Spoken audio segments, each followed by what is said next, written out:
Hi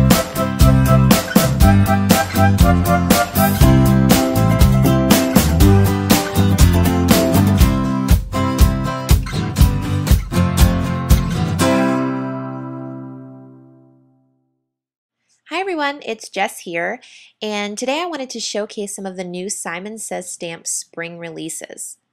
I wanted to play around with the new Fit to be Square dies and sets, so that's what we're using today. And first I am running a piece of Simon Says Stamp heavyweight cardstock through my Big Shot using this zigzag embossing folder from Lifestyle Crafts. I am really careful to line it up because these are a little bit smaller than other embossing folders and they just fit 4 by 5.25 inches. So you have to make sure you have it lined up perfectly. So I'll run that through my machine and you can see here it leaves a really great impression on that heavyweight cardstock. And then I'm going to reset up my Big Shot to cut the die. This is the Fit to be Square die. It is 3 squares all in a row. I think they're about an inch wide, inch opening. And what we're going to do today is create like a little flap card or peekaboo card. I don't know if you guys read these books when you were kids where you would like lift up different parts of the pages to reveal like words or images. Flap books, I think they were called. And I kind of wanted to do a play on that and have my own little flaps for the card recipient to lift up. So we're going to do that by doing some selective die cutting here. I am just placing the die centered on my little card front panel there and adhering that temporarily with some washi tape. And we're going to have almost the whole die into our cutting plates, but we're going to leave out one of the edges.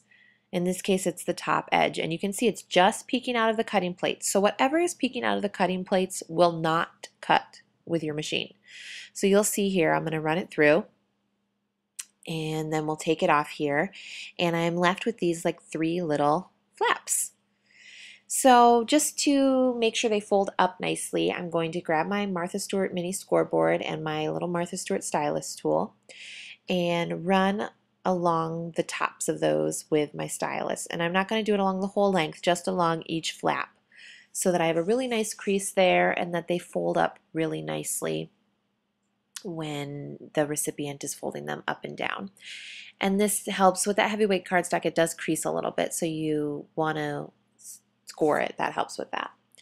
So now I have a little circle punch here, and I want to cut out like a little notch from each of these flaps so that they're easily flipped up and down and that the recipient knows that they are meant to be flipped up and down. I think this just sort of helps add a little finger groove there.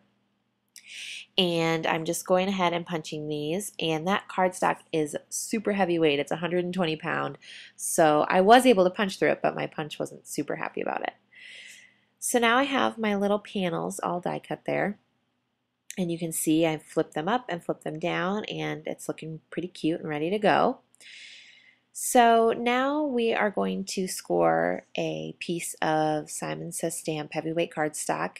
And I like to use this for card bases. It's a really nice sturdy card base, and I also like to use it to make my whites match. Because I use the heavyweight cardstock for the front panel, I want to use it for the base as well, because the Nina Solar White or the Hero Arts White, they're all just a little bit different brightness wise.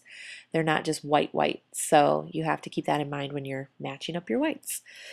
Now I am just going in each of these little windows here and making some pencil marks so I know exactly where the windows are, because we're going to be doing a little stamping on the card front, and I want to make sure everything is centered.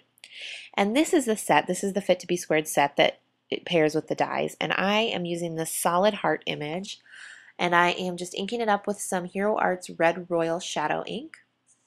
It's a really nice bright red ink, and I am stamping that where the center panel will be. And you can see here it is a really nice even coverage with that ink. I have said 100 times, but I'll say it again, I really love that ink. It's awesome. And now I'm taking these thickers. These are some Studio Calico thickers.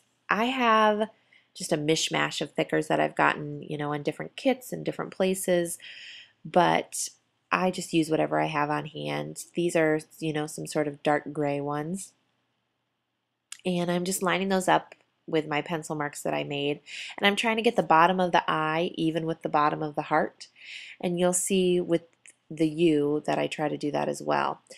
I got smart here and busted out my T-square ruler to line everything up. That just makes everything a little bit easier. That's another one of my favorite tools. They're super cheap. I think they're only a few dollars at the Simon Says Stamp store, and they come in handy so many times when you're card making and really just make it quick and easy to get a straight line or line things up or anything like that. So I have all those lined up and placed where I want them to go. And now we're flashing back over to my card front, and I loaded this guy up with dimensional adhesive. I wanted it to be able to be, reused and over so they can flip the flaps up and down or whatever. And I wanted it to be sturdy because this is such a heavyweight cardstock. I didn't want it to bow down in the middle or be weird at the edges, so I loaded it up. And I use the Best Creation foam squares when I want to use a lot. They are $1.98 for a whole sheet of them, which is super affordable, and I don't feel badly about, really using them up.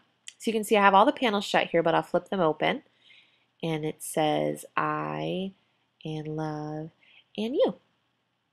And of course, after the fact, I decided that I needed a little hint of red on the outside, so I snaked this twine through there using a needle. Because I had so much adhesive on the back, I had to tie it into a needle and drop that down the card.